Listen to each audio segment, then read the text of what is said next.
Hey everyone, welcome back. Today we're going to be doing a deep dive into the world of AI music.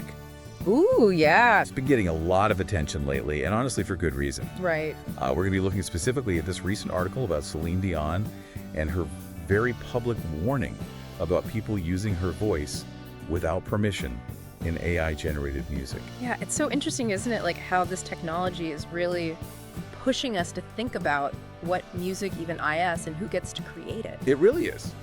And that's exactly what Celine Dion's getting at, right? Yeah. So this article talks about this Instagram post she made where she's basically warning fans like, hey, watch out. There are these AI-generated songs using my voice floating around out there. And just so you know, I had absolutely nothing to do with them. Yeah, and it's wild because the technology is just getting so good, like AI music generation, you know? Right. It's where algorithms are used to actually create music, and often they're learning from existing songs. Oh, wow. And mimicking voices, like specific artists' voices. So they could just pull from Celine Dion's entire catalog. Exactly, and that's how these fake Celine Dion songs are popping up, even though she's like, nope, not me. And it's not even the first time something like this has happened with her music, right? Oh, totally. I remember back in 2020 when Donald Trump used My Heart Will Go On at one of his rallies, and she didn't give him permission for that either. Yeah. It seems like she's kind of been dealing with these issues for a while now. Yeah, she has, and it all goes back to this complicated world of copyright law, you know, and how it all applies or doesn't apply to AI music, because the laws are just not keeping up with the technology. Yeah. You know, it's evolving so fast, and the laws are like, wait, hold on. Hold up a minute. Yeah, and it brings up so many questions, like, if a machine can create a song that sounds exactly like a particular artist who owns that creation. Right, like is it the person who developed the AI or the company that owns the technology, or does the artist have any claim? Right, and those are questions that lawyers and ethicists are like, we don't know. Still figuring it out. Yeah, it's a real gray area right now. And especially now because it's getting harder and harder to even tell the difference between a real song and an AI-generated one. Oh, that's true, and that's why so many artists are kind of freaking out right now. Yeah. Because it's not just a hypothetical problem anymore. Like, this is actually happening, and like you said, Celine Dion is not alone. Right.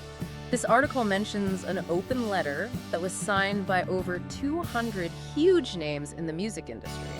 Wow. We're talking Billie Eilish, Stevie Wonder, Katy Perry.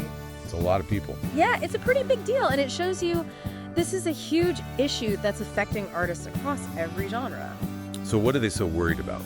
Like, what are the main points they're raising in this letter? Well, it goes way beyond just, you know, someone using their voice without permission, like what happened to Celine Dion. Okay. This open letter is talking about the potential consequences for artists' livelihoods. You know, like, Oh, interesting. if AI can create hit songs, what happens to human songwriters and performers? Yeah. Are they going to get pushed aside? Makes you think. And then there's the bigger philosophical question, too, which is like, what does authenticity even mean anymore? Right. In a world where machines can just mimic human creativity. Yeah, like how do we even tell what's real and what's not? Exactly. And that's a huge question with no easy answer. It really makes you think about the future of music, Totally. what it means for both the people making it and the people listening to it. Absolutely. And, you know, if AI can create music that sounds just like our favorite artists, will we even care if a human made it or a machine made it? That's a great question. And it really gets to the heart of what art is and why we care about it, Yeah, like, do we care about it because it took technical skill to make? right? Or is it more about the emotions behind it? The message, Like- stories. Yeah, the human experience expresses, like, what's the real value there? Yeah. Like, what's the heart of it all? And it makes you wonder, you know, some AI programs are already composing music across different genres, like even winning awards. Whoa, hold on. AI generated music is winning awards now. Yeah, it's pretty crazy, right? That- That's kind of intimidating. Like, does that mean human musicians are just going to be out of a job? Well, not necessarily. I mean, some people argue that AI is really just a tool like any other instrument. You know, it's up to human creativity to use it effectively. Okay. So think of it like a new way to explore musical possibilities.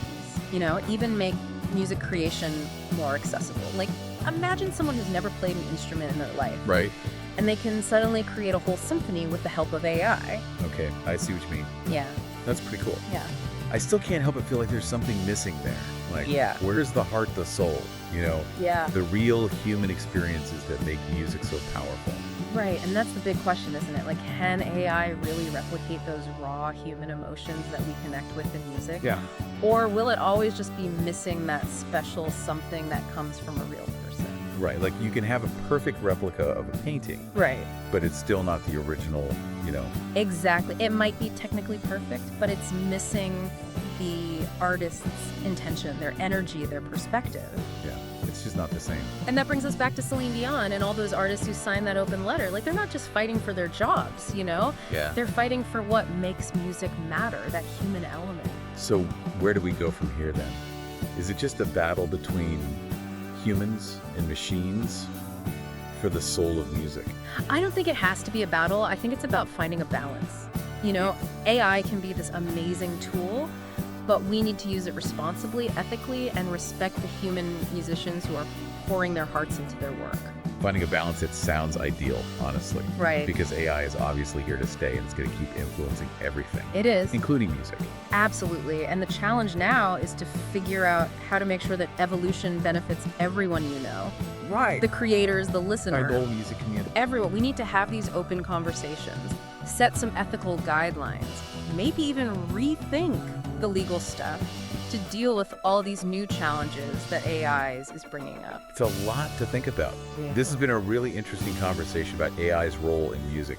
But let's shift gears a bit and talk about what this means for you, the listener. Okay, How might this impact the way you experience and consume music?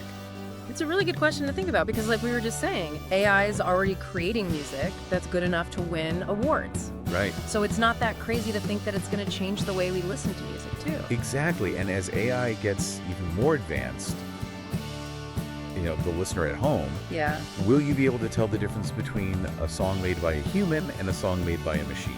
And if you can't, will you even care? That is so wild to think about. Like, are we going to get to a point where it just doesn't even matter anymore? We just enjoy the music and that's it. It's totally possible, but then that brings up a whole other set of questions about how we value art.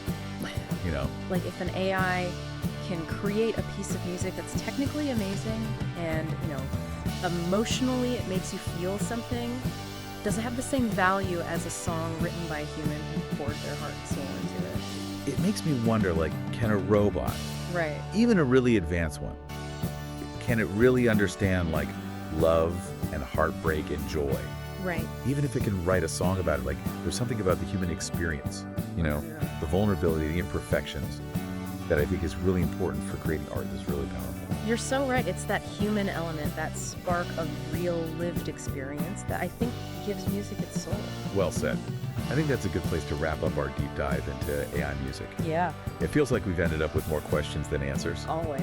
but maybe that's a good thing, because this is a conversation that's going to keep going. For sure. So any final thoughts for our listeners out there who are trying to figure out this whole new world of music? I think the most important thing is to just be aware of what's happening.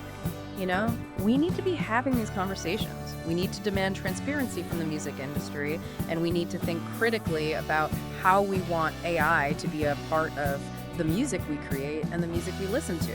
It's a good reminder that we have the power to choose what kind of music we want in our lives. Exactly. So keep listening, keep asking questions, and keep the conversation going.